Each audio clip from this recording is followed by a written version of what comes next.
Hello and good day viewers, especially to my prop, Ma'am Alexis Alcantara. I am Bernard P. Reyes from PSC 1-4 and I'm here to present to you the topic or the theory that was assigned to me. But before we proceed to the topic or to the discussion, let me share to you a short motivational quote.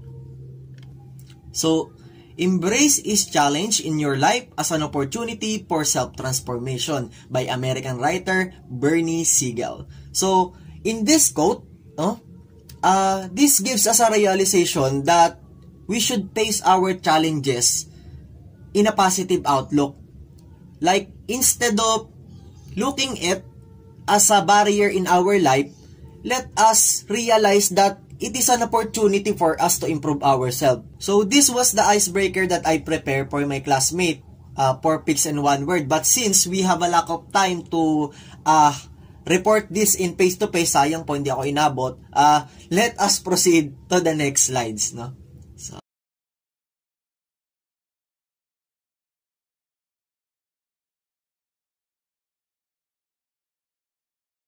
objective of this lesson.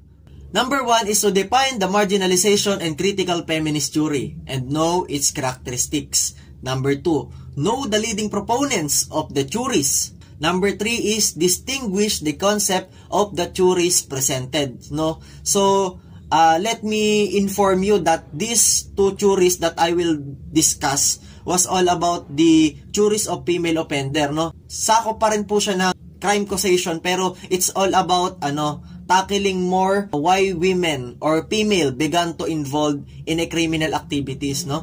So, let us start with our first topic, which is what we call the marginalization theory. When we say marginalization, it is referred to a social exclusion. And it is occur when a certain group of people gets denied access to areas of society due to different ethnicity, gender, sexual orientation, disability status, socioeconomic level, and age, no? And this marginalization causes them to be less able to do things or access basic services or opportunities, no? So, from this statement, it says that marginalization is a social exclusion, meaning, there are people or individuals that are being left behind. So, marginalization can be considered as an discrimination, no? They were bordering the individual because sinasabi nila na hindi ka nababagay dito sumama sa amin, gawa ng middle class kami, mahirap ka lang. Hindi ka nababagay dito, mga lalaki kami, babae ka, mahina ka. Hindi ka nababagay dito, may disability ka, pabigat ka lang sa amin. Hindi ka nababagay dito, bata ka pa, wala ka pang kamuang-muang. Ganon. Parang they were excluding the people because of their disability or gender or paniniwala, ayan, which causes to these people become less able to do things or access basic services or opportunities. And dahil dito sa pagiging exclude nila sa society, nahihirapan silang ma-meet yung kanilang pangangailangan. Ayan. So, ano na mangyayari kung ganyan ang marginalization? They were excluded and causes them to have a lack of opportunities. Ano mangyayari sa kanila? Ano nang gagawin nila? So, ayan, let us proceed to the marginalization theory. More female participation in the labor force does not necessarily indicate more gender equality or improve economic condition. So, the first argument in this theory is that yes, there is an opportunity open for women to be employed, to have a job, to have a work, but this was not considered that there is a equality, gender equality, no? It is not considered that there is a gender equality and improved economic condition for women. So let me read you the second statement. Female criminality has been seen as their position is marginalized by less salary, unrespectful occupation, and less secure job. So here, di ba nga po, there's an argument that even though women is present in the labor market, this was not considered as a gender equality. Why? Because according to marginalization theory, women who are in the labor force are subjected to have less salary, less unrespectful occupation, and less secure job. When we say unrespectful occupation po kasi, it is the jobs does not demand respect or courtesy among the females. So, yan nga po. It is not mean that even though the women got a job, it is secured or there is a gender equality. This theory argues that the major causes of female crime are unemployment and poorly paid employment. So, yan po. Because of this marginality or inequality, in labor market, especially when women who are unemployed or employed but earning a less salary, these are the causes that they were motivated to commit crime. Why? So let me give you an example, no? Let me say that I am a woman and I am also the breadwinner of the family, meaning I am the one who sustain the needs of my family and I am being hired by the company, so that means that I am employed. But the thing is, yes, I have a work, but how about my salary? Is my salary same as the male? Nakaparehas ko lang naman ang posisyon. The answer is no. That is why, as a breadwinner, no, the salary that I've earned in that company is not enough to sustain my needs, to sustain the needs of my family. So, as a rational decision, dahil nga hirap na ako, hindi ko na alam kung ano gagawin. Ano ba yan, kulang na kulang yung, kulang na kulang to sahod ko. Nakakainis yung kumpanya na to. Oo nga, binigyan ako ng trabaho pero ang hirap naman, hindi pantay. Hindi pantay yung sahod, mas malaki pa rin ang sahod ng lalaki kaysa sa akin, kaysa sa mga babae. Ayan. So, as a rational decision, because of marginality, I will do an illegal activity. Masasagi sa utak ko na gumawa kaya ako ng illegal na aktibidad. Para kasi mas mabilis ang pera dito. I will do an illegal activity. To be specific, I will do scamming. I will be a prostitute. Ayan, to earn enough money that will help me to sustain the needs, especially to my family. And that's why the female are being involved in criminal activity or motivate because of marginality, because of discrimination. So, I hope that you understand the marginalization theory. No? So, yan. Let us know naman who are the leading proponents of marginalization theory. No? So, the first is Robert S. Rappart. Robert S. Rappart first introduced the concept of marginalization. Diba, when we say Robert S. Rappart, he is the one who introduced also the human ecology theory. No? So, based on him, marginalization refers to a process by which individuals beyond groups are kept or pushed beyond the edges of society. Same lang po sa sinabi ko kanina yan, no? Next is Kathleen Daly, a criminologist professor, and Medha Chesney-Lind, known as the mother of feminist criminology, no? So, these two female proponents wrote the book titled Women and Crime, The Female Offender of 1986. In this book, they wrote that in 1980s, their observation and view about criminology is that it ignores females, particularly female delinquency. Here, they indicate, here in this book, no, they indicate that girls' criminal behavior is different from males and that the treatment of females by the criminal justice is also different. No? Based on their observation nga, female criminals are being left behind by the criminology and criminal justice. Like in the 1980s, kasi po, yung crime are interpreted from a male nga. Interpreted lang to the male perspective and not or less applied to women. That is why women do a crime, there are so many criticism about that. Like, kababaeng tao nito, nagda-drugs, kababaeng tao nito, nagnanakaw. Kasi nga po, in 1980s, males are more visible to commit crime than women. Moreover, Kathleen Daly developed a new term in criminology that emphasizes women's involvement in professional criminality. The term pink collar crime. Diba? We have what we call the criminological classification of crime, where there is a types of offender, which is the white collar crime and blue collar crime. In here, based on Kathleen Daly, we have also pink collar crime, no? So, according to her, pink-collar crime is carried out by women whose office jobs can be characterized as being set on a low to medium level, or more simply speaking, at a position as an accountant, manager, officer, etc., which embezzlement from their employer. So, based on Miss Daly, pink-collar crime was a crime committed by the women in his work itself. Like, for example, I am an accountant in a bank where they gave me a less salary, which did not meet to obtain my needs. And because of that, there is a possibility that I will be tempted to pinch or steal money from my job as an accountant for me to sustain my needs, no? So, ayan.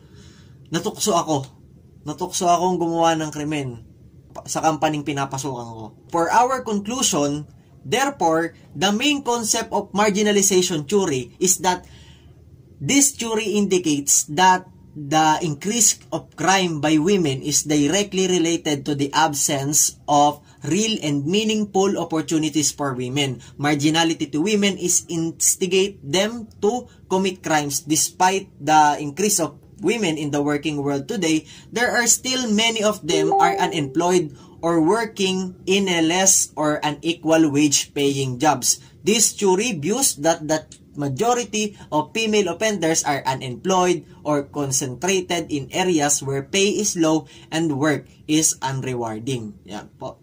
So now let us proceed to the critical feminist theory. So what is feminism?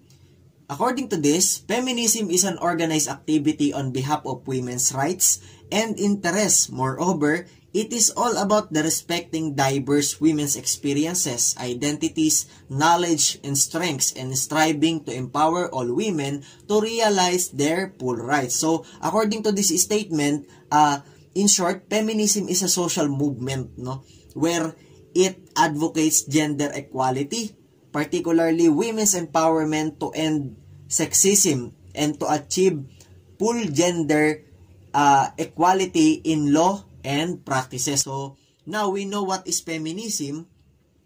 So, let's proceed to the topic itself. So, I prepared a short video clip that is connected to this theory. No? So, let's find out what idea can we form in this. So, ayan, I know you are familiar in that video clip. So, that was from Maria Clara and Ibarra. And there is a scenario, no, where Binibining Clay share her insights and argument about the capitalist and rich people. While Mr. Fidel countered her perspective and shows that he is more knowledgeable and he is more dominant because he is a male. And which leads to, underestimating Binibining Clay, and turns that she is very insulted. Binibining Clay being very insulted and mad about the misogynistic perspective of Mr. Fidel. And when we say misogynistic, it is a person who is disliking or hating a women, no? In general, no? So in their line distribution, we can notice that there is something off about the behavior of Mr. Fidel, and which is a male, na para bang minamaliit niya ng sobra si Binibining Clay dahil nga babae nga ito. So, critical feminist theory is the theory also known as Marxist feminist holds that gender inequality stems from unequal power of men and women and the subsequent exploitation of women by men. So ayan, according to this statement, critical feminist theory was also known as Marxist feminist. Ano nga ba ito, no? So, di ba when we say Marxist, it tackles more about economy, no? Economy and capitalism. Now, when we say Marxist feminist, this is where there is a patriarchy and capitalism that makes to have a gender inequality in the society that exploits particularly or specifically the women. So this theory says that the female criminality originates with the onset of patriarchal society and the efforts of males to control female sexuality. No? When we say patriarchy or patriarchal society, it means that males are considered dominant or superior in the society where they have more power, opportunity, and full rights unlike women that are being left behind and being exploited, no? Ayan, na-left behind na nga yung mga babae Tapos, naaabuso pa. They were abused by males dahil nga overpower yung mga males sa patriarchal society. And this push or motivates women to engage in criminality. Like, dahil nga nasasakal na sila. Nasasakal na sila dito sa sistemang to no? Napipilitan silang lumaban at gumawa ng crime bilang solusyon at kontra dito sa sistema ng patriarchal society.